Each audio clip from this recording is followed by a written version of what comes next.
Bienvenue à votre émission Cofosidé. Nous continuons nos études sur le thème au-delà de la mort. Cette semaine, nous allons découvrir quelque chose vraiment de particulier. Une parabole dont Jésus utilise pour parler de la mort.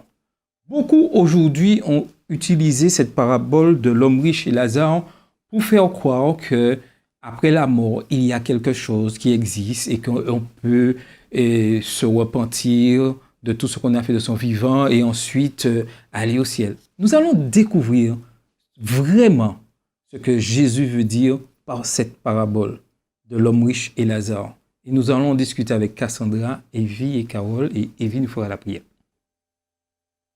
Nous te remercions pour ce moment que tu nous donnes, pour étudier ta parole et comprendre mieux ce que tu veux nous dire. Ouvre nos esprits et nos cœurs et permets-nous de comprendre ce que tu veux nous dire aujourd'hui au nom de Jésus pour ta sainte gloire. Amen.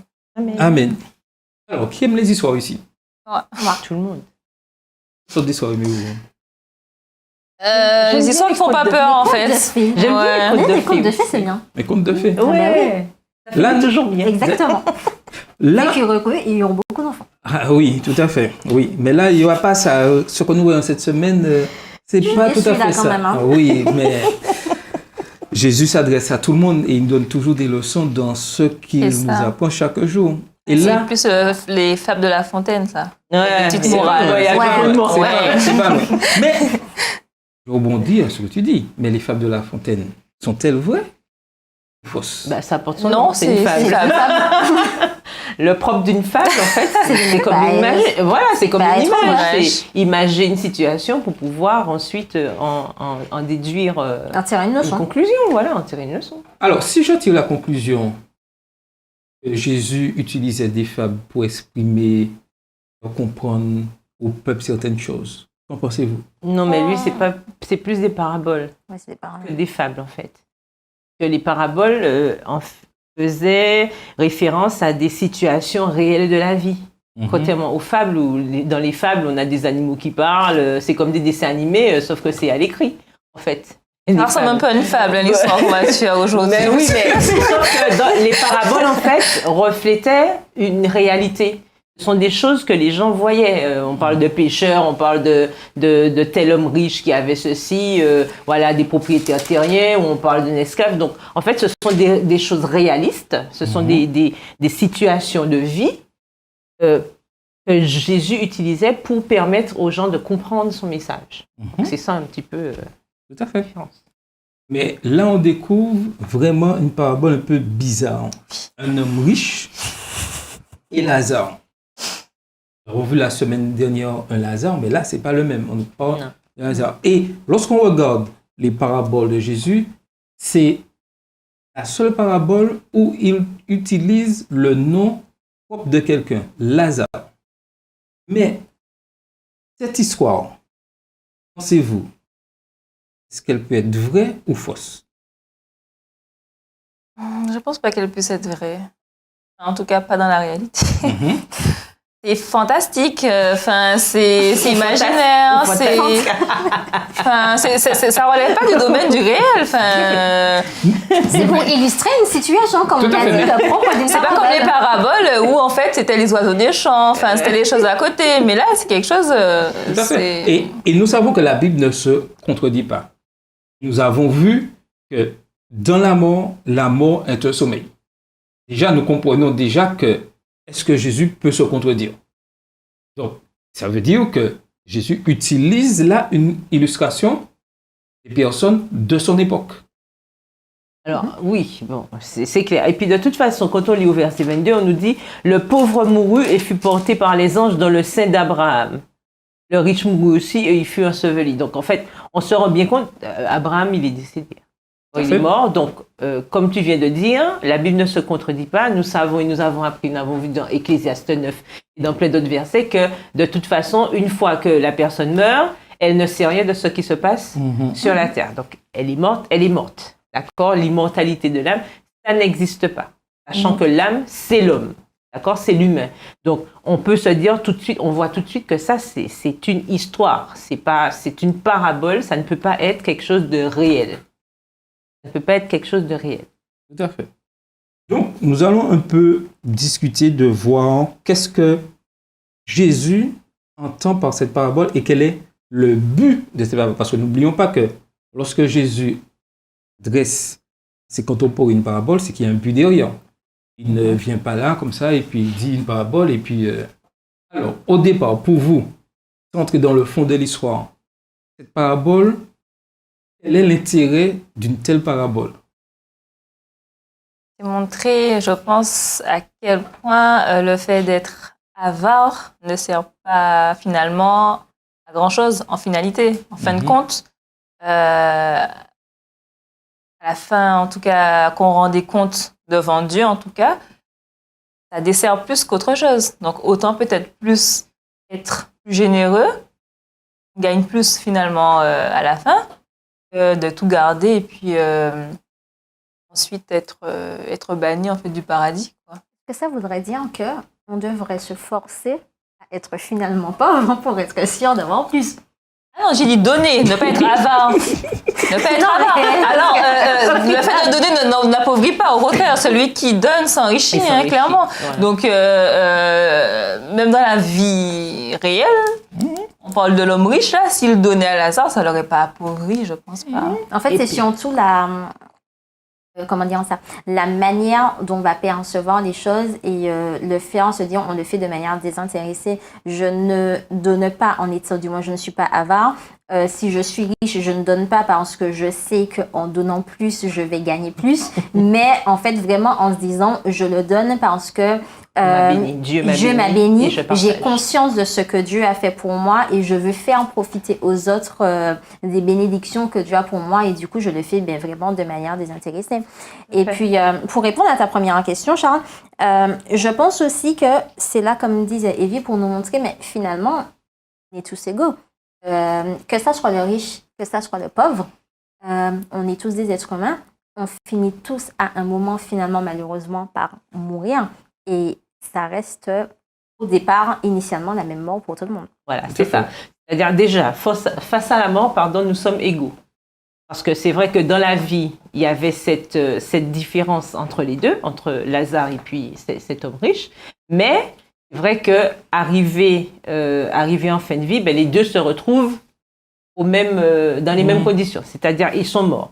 Mais ça nous montre aussi cette parabole que ce que nous avons fait dans notre vie, et on le disait la semaine dernière, c'est toi qui disais que ce qu'on a fait dans notre vie, c'est ce qui va préparer, et je crois qu'Yves l'avait aussi précisé, c'est ça qui va nous préparer pour la suite. Il parlait de prolongement de notre vie. C'est-à-dire que l'homme riche qui n'a pas usé de manière intelligente, je dirais ça comme ça, de sa fortune, parce qu'il n'a pas voulu partager, il n'a pas voulu faire bénéficier aux autres ce que Dieu lui avait donné, mais forcément, il a eu le résultat qui allait avec. Il n'a pas eu cette vie magnifique qu'il aurait pu avoir après sa mort. Et pareil pour nous, la manière dont nous vivons sur Terre, nous allons ou pas profiter de la vie éternelle. Et c'est ça en fait. Et on voit que le pauvre homme qui a souffert toute sa vie, en fait, il se retrouve dans la félicité, etc., après sa mort. Donc, ça correspond tout à fait à ce qu'on appelle la première résurrection, la seconde résurrection, c'est-à-dire la vie éternelle, la mort éternelle. Ceux qui auront agi dans le respect de ce que Dieu nous recommande, etc., ils auront la récompense qui vont avec. Et ceux qui auront mal agi, ils auront la récompense qui vont avec. C'est tout simplement ça, en fait. Cette parabole, c'est bien pour nous montrer le résultat par rapport à la manière dont nous aurons vécu. Tout à fait. Et il est important pour mettre, je dirais, cette parabole dans l'époque à laquelle Jésus s'adresse. C'est que Jésus utilise les moyens de communication qui existaient en ce temps-là. Et en ce temps-là, les pharisiens avaient l'habitude dans leur message d'utiliser des paraboles, d'utiliser des textes pour faire comprendre des choses. Et Jésus utilise la même chose. On pourrait comparer ça à aujourd'hui si Jésus était avec nous et les contes que nous connaissons en Martinique, Jésus utilise un de ces contes pour expliquer Je pense que Jésus nous enverrait surtout des petits textos sur WhatsApp. Non, mais Il faisait des petits réels sur TikTok pour nous expliquer. en utilisant les notre choses langage. de la Non, tout ça, c'est pour montrer que Jésus s'adapte à l'époque où il vivait. Et c'est pas parce qu'il utilise, je dirais, ces éléments que nous devons les prendre, je dirais, au pied de la lettre et faire mentir, faire dire autre chose que ce que Jésus veut dire. Parce que malheureusement, je disais ça tout à l'heure, malheureusement aujourd'hui, certains utilisent ces passages pour faire croire qu'il y a quelque chose après la mort. Il y a un enfer et un paradis. Un paradis, parce que en disant, quand ils lisent, c'est vrai que si on s'arrête à lire la Bible de manière, je dirais, littérale, sans compréhension, on se dit qu'il y a automatiquement un monde pour ceux qui vivent en désobéissant, oui, un enfer et un paradis qui se trouve, comme on parle du pauvre qui se retrouve c'est un paradis, et un contact l'un avec l'autre. Et on peut se poser la question, comment... Attends, mais sérieusement, si on pense à si ça devait être réel, comment il y a un contact, comment pourrait-il y avoir un contact entre le paradis et l'enfer? Je tiens juste à dire qu'il y a quand même des séries qui finalement reprennent exactement cette idée. Et vraiment cette idée, enfer, paradis, et puis finalement le paradis en enfer, et puis l'enfer en paradis. Et puis on prend un petit train et puis on atterrit sur l'un ou l'autre, selon si on progresse ou si on progresse pas. Voilà, tout à fait. Et finalement, je pense que c'est là qu'on devrait rester vigilant. Je me rappelle d'une prof qui nous disait souvent mais que tout ce qu'on regarde à la télé est issu finalement, entre autres, d'histoire de la Bible. Et en fait, c'est là qu'il faut être vigilant de se dire les choses, en fait, ils vont les adapter et ils vont les détourner à leur manière. Donc, se dire que ce que l'on regarde, effectivement, n'est pas la réalité. Et nous avons un ennemi qui connaît les Écritures. Nous avons l'expérience quand il a tenté Jésus dans le désert. Il lui dit, jette-toi au-dessus. Car il est écrit...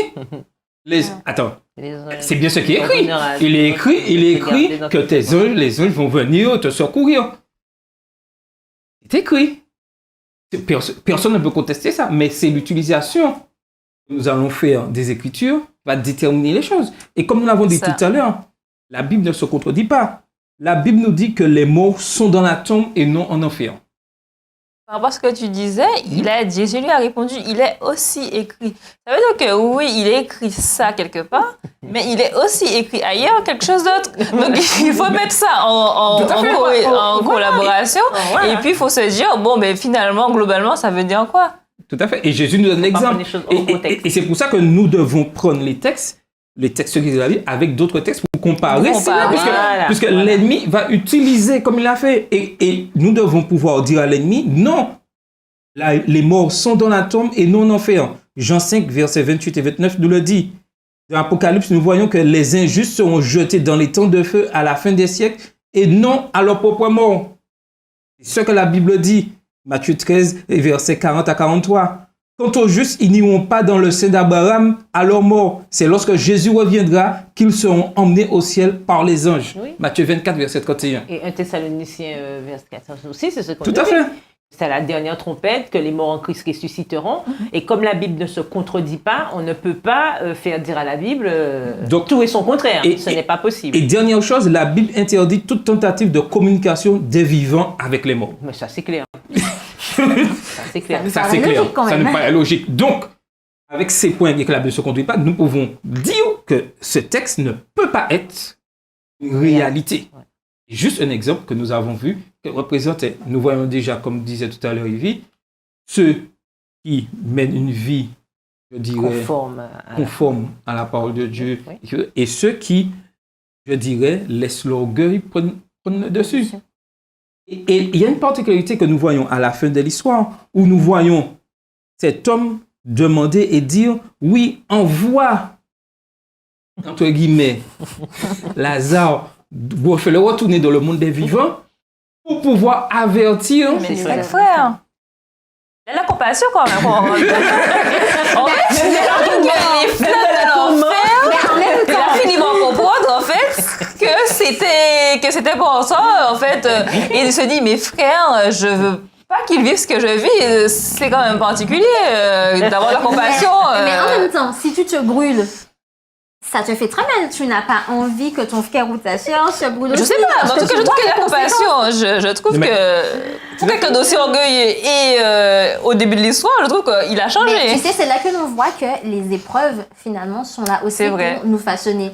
Et on aura beau avoir tout l'orgueil du monde ou tout ce qu'il y a, mais finalement, on aura beau être orgueilleux, porter les trucs les plus chers, bref, tout ce que l'on veut.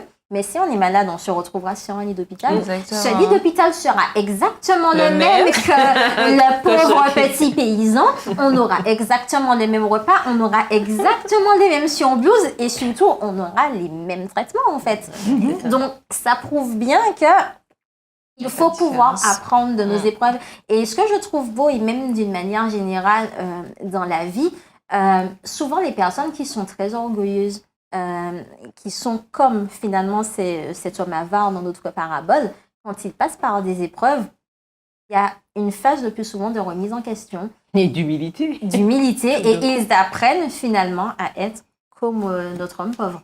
Voilà. Et puis, dans cette histoire aussi, nous voyons, parce que quand on voit la fin, hein, on voit aussi qu'il est important de se pencher sur la parole de Dieu, de la mettre en pratique et tout, puisque quand il demande à Abraham d'envoyer quelqu'un, il dit non, non, non.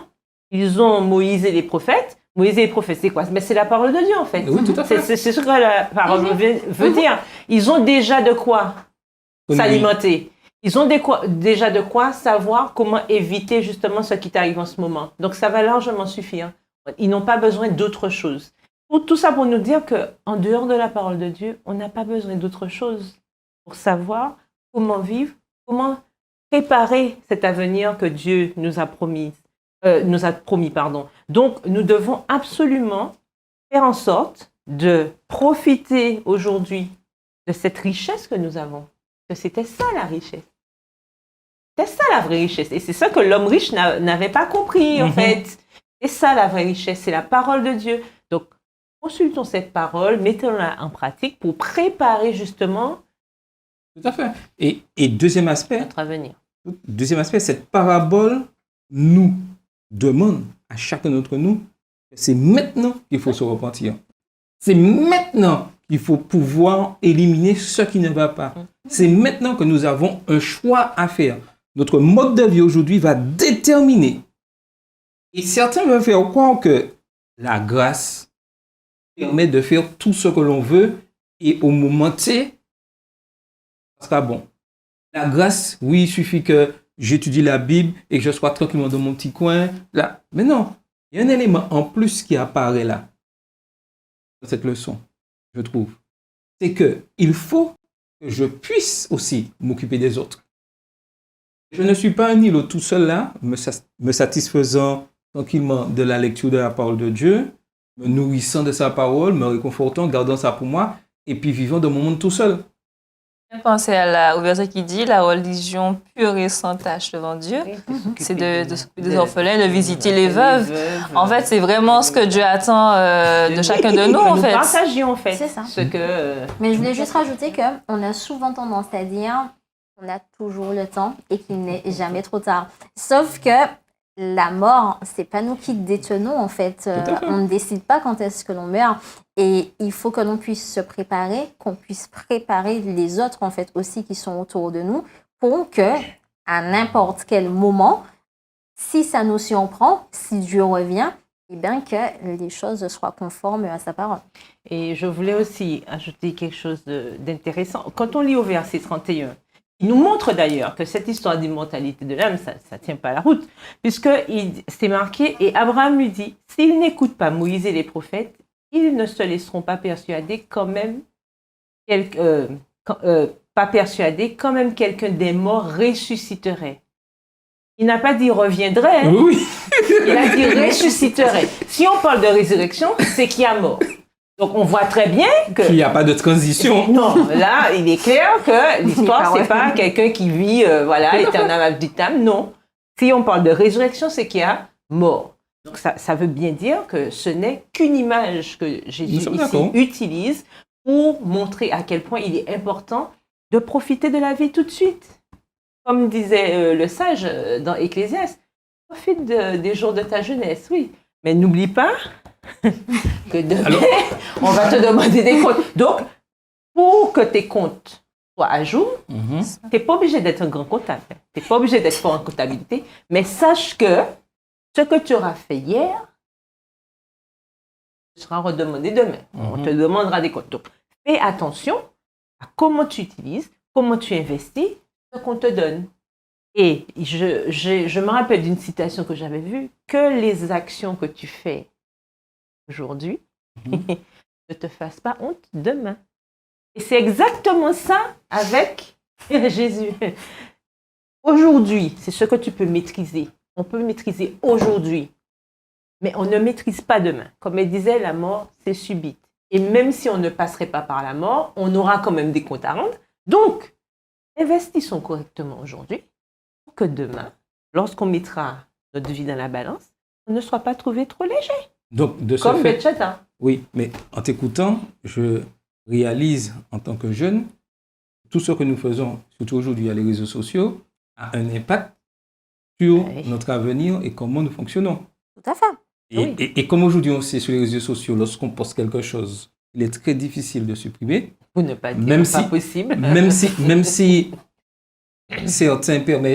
certains réseaux sociaux permettent de supprimer, mais je supprime pour tout le monde, mais je ne sais pas qu'est-ce que l'autre a déjà fait avec ce que j'ai posté. Et surtout, on ne supprime pas pour Dieu. À telle enseigne, par rapport à ce que tu dis, qu'aujourd'hui, et je pense que nos jeunes le savent, même pour recruter aujourd'hui, les professionnels, c'est-à-dire les patrons, ils Regarde vont sur les consulter les réseaux sociaux. Donc en quelque sorte, Et ça peut vous empêcher d'avoir un travail. tu es en train C'est de me montrer à dire, quel point. en quelque sorte, tu es en train de me dire, si on regarde bien à la fin des temps, quand Jésus va revenir et il nous parle du livre de souvenirs, c'est comme si Jésus entrait dans notre, je dirais, sphère historique et regardait, disait, ah oui, Alors, oui, ah, bon, ok, c'était bien. Et ceux qui seront, je dirais, condamnés à mort, c'était, ah oui, mais là... Mais après, pour ceux qui se sont repentis, l'historique sera supprimé. Oui, L'historique supprimé Tout à fait. Non, mais totalement. le livre de souvenirs va servir aussi parce que de même, comme rappelle cette parabole, je crois que c'est dans Matthieu, où ils disent, mais Seigneur, quand avons-nous fait ceci en ton Tout à nom? fait. Quand avons-nous visité? Quand avons-nous été en prison, etc.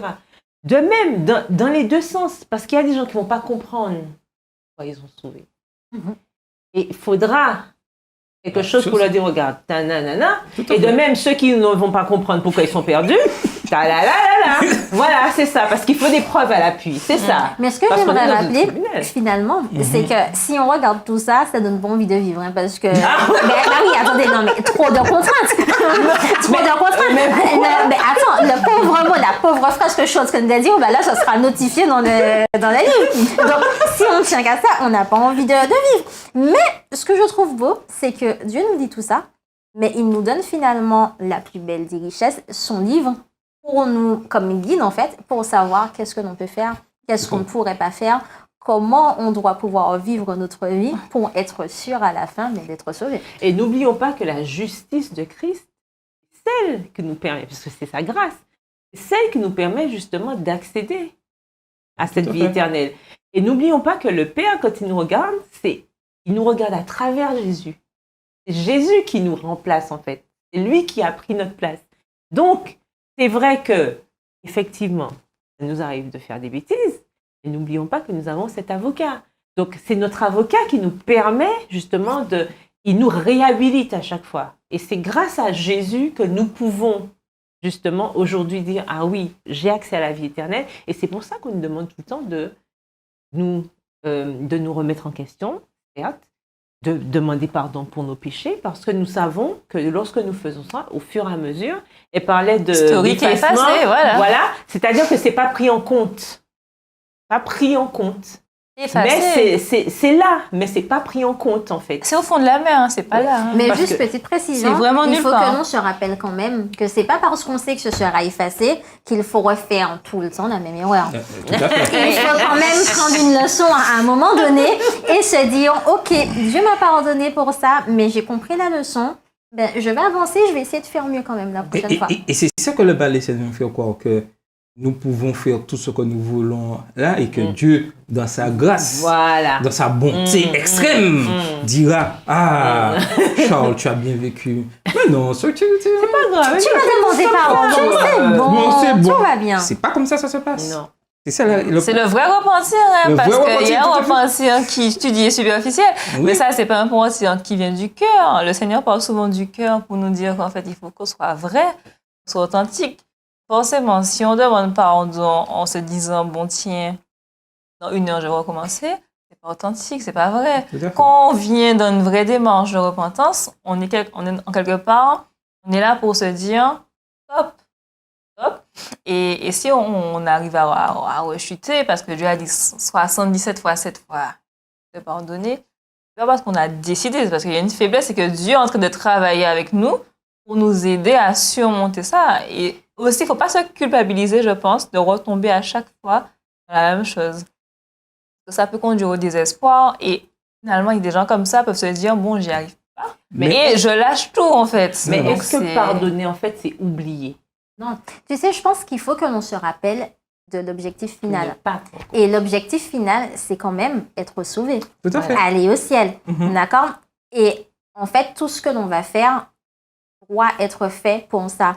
Et certes, oui, on va tomber parfois, parce que l'enfant, quand il a appris à marcher, il est tombé plusieurs fois, il s'est relevé, mais il y a un moment où il a su marcher. Et c'est ce que Dieu nous demande, mais de faire chaque jour à travers sa parole, et d'apprendre à marcher progressivement avec lui jusqu'au jour où on n'arrivera plus à faire ses erreurs, parce que Dieu, en fait, il veut que nous puissions être purs et sans tache lorsque nous serons au ciel. Oui. Donc, il faut que l'on apprenne dès maintenant à avoir cette vie. Tout à fait, parce que la Bible nous dit bien que 100 fois le juste tombe, et l'Éternel en délivre toujours. Le juste tombe. Le juste, c'est quoi? C'est celui qui suit la parole de Dieu. C'est pas une histoire d'être sans péché. C'est notre objectif, oui, mais nous savons que on va de sanctification en sanctification, pardon. Donc, du coup, nous savons que c'est un cheminement. Et c'est ça qui plaît à Dieu. C'est de nous voir justement dans cette lutte. C'est ça, nous voir dans cette lutte permanente, parce qu'il sait qu'avec son aide, on va y arriver. Mais il faut qu'on soit en constant mouvement. Il y a quelque chose aujourd'hui vraiment que nous devons prendre conscience. Que si nous voulons vraiment marcher, comme Dieu demande, c'est de nous occuper des autres. Et dans la mission et dans tout ce que nous faisons. Et j'aime bien dire, et je le répète souvent, on me l'a déjà entendu répéter dans l'émission Coffre aux idées, il est important que nous soyons vraiment auprès des autres et pouvoir les aider, que ce soit individuellement ou quel que ce soit en tant que communauté. Il y a quelque chose aujourd'hui, et je persiste, je répète, lorsque nous gardons nos communautés ouvertes seulement à des jours précis, le samedi matin, mercredi soir, jeudi soir, est-ce que vraiment nous nous occupons de ceux qui nous entourent? Il serait bien que nos communautés puissent pouvoir s'ouvrir plus souvent afin d'apporter une aide à ceux qui nous entourent. Une église ouverte régulièrement le matin de 5h à 8h, apportant une aide de prière, apportant des aides des gens qui sont dans le besoin. Et je pense que c'est ce que Dieu nous demande d'être aujourd'hui. De ne pas rester fermés sur nous dans ce que nous connaissons, mais pouvoir nous ouvrir aux autres individuellement. Être le sermon. Et s'ouvrir aussi en tant que communauté. Oui. Et si nous avons un défi aujourd'hui à lancer en tant que jeunes, en tant que l'émission Coffre aux idées, c'est de pouvoir créer, je dirais, cet élan que nos communautés soient ouvertes régulièrement, une fois par jour régulièrement, afin d'apporter ce soulagement, surtout dans cette période de crise, de conflit, de guerre que nous vivons dans notre société. Donc notre défi aujourd'hui en tant que Coffre aux idées, c'est de pouvoir être au service des autres, individuellement, et surtout au sein de nos communautés. C'était votre émission Coffre aux idées.